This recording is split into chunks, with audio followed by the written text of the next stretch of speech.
Attorney Jeff Sessions may be reaching for an extra-large box of Alka-Seltzer this afternoon. During his news conference with Lebanon's Prime Minister, President Trump made it very clear where AG Sessions currently stands with him. I am disappointed in the Attorney General.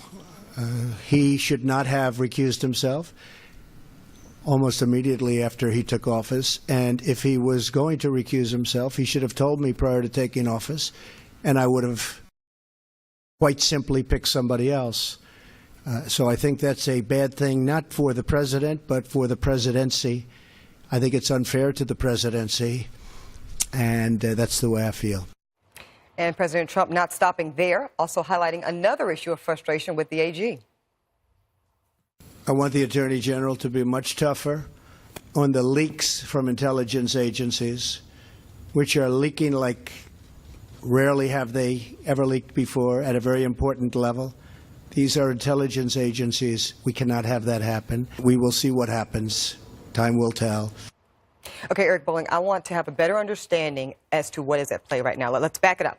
The very first sitting United States senator to endorse President Trump as a candidate was Jeff Sessions. We know that loyalty means a lot to President Trump. We've been hearing that, and you talk to him frequently. Can you explain to me why it doesn't seem that that loyalty that Sessions demonstrated to President Trump seems to be working in his favor? Yeah. Here's exactly why. And everyone's like, why now? Why now? You know, this is, we're 6 months into this. Here's exactly why now.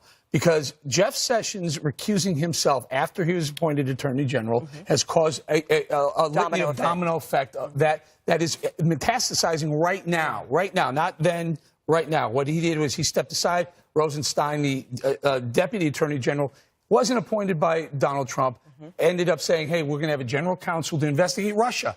Not the Hillary Clinton leaks or all the leaks or the Hillary Clinton email servers or the collusion between Hillary and Russia. We're going to investigate the Trump-Russia collusion problem. So now Trump's going, really? Okay, well, I wouldn't have appointed him if he was going to step down immediately and start this ball rolling. And now Mueller is so, and this, no offense, Senate Republicans and House Republicans are just as bad as Mueller investigating every aspect of the Trump campaign. How about focusing on something that we know went wrong? We know Hillary Clinton, well, we don't know. We think she may have broken the law. Okay. She certainly broke ethics by her email server. About that, yes. Her husband did board an airplane in Arizona. That could have been this obstruction of justice. And she did take part in a deal that sold uranium to the Russians. That's a lot of stuff that we know happened, yet this witch hunt that keeps going on is all because Sessions recused himself after he became the president. Let me ask you this. Let's concede every single thing Eric just laid out there about Sessions at least initiating a domino effect that's caused a lot of angst for President Trump in his presidency, as he points out.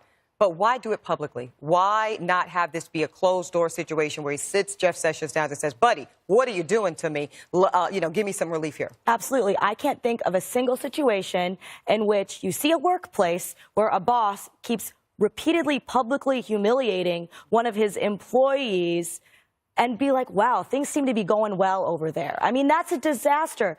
I agree with everybody who wants to know why suddenly now. I mean, Sessions certainly hasn't done anything wrong. I get that the pressure is ramping up and they have a special counsel and this and that and the other thing, but Sessions didn't really do any of that. If he's taking out his anger on him, I don't know. But to do it publicly, I have absolutely no clue why you would do that. You don't air your dirty laundry. And he's just like walking around with only dirty laundry all the time talking about this. And I don't see the benefit. You have deputies that work for you and for your department and represent you. If one of them either was defiant, disrespect, whatever you think it is that causes your job to be harder, how do you handle it? Oh, well, you can do it any number of ways, but you can do it both. I don't think this is a zero-sum game here. Look, when you work for the president, when you work for a president, any president, you better have thick skin. And when you get into this, you talked about loyalty. There's a difference. When it comes to loyalty, there's a difference between the campaign and governing.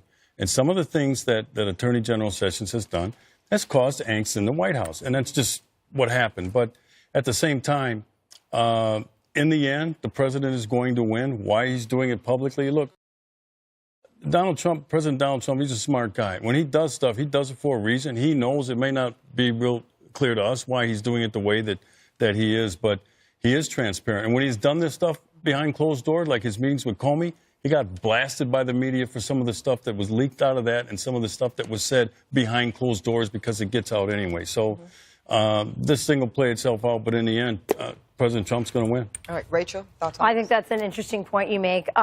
Look, I think this is resignation by humiliation. I think this is what the president is trying to do, is to get him to resign. I understand the president's frustration. Imagine if Donald Trump had taken a hammer or a bleach bit to his emails.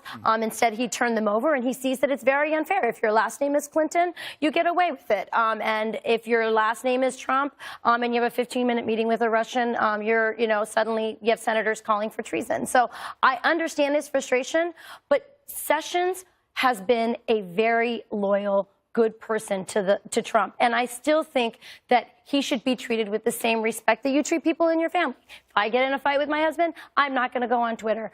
Some people do. Yeah, some people do, but that's a sign of a very dysfunctional relationship. Exactly. That's exactly what I'm saying. Yeah. So, yeah, but I think he deserves a little more respect. And let's not forget, maybe he doesn't like what he's doing on the Russia stuff, and he should get the leakers.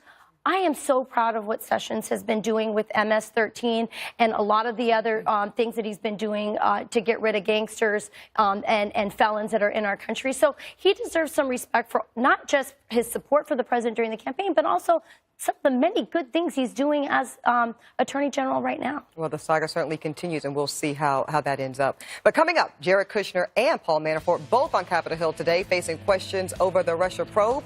Can they dismantle the collusion accusations from critics? Stay with us.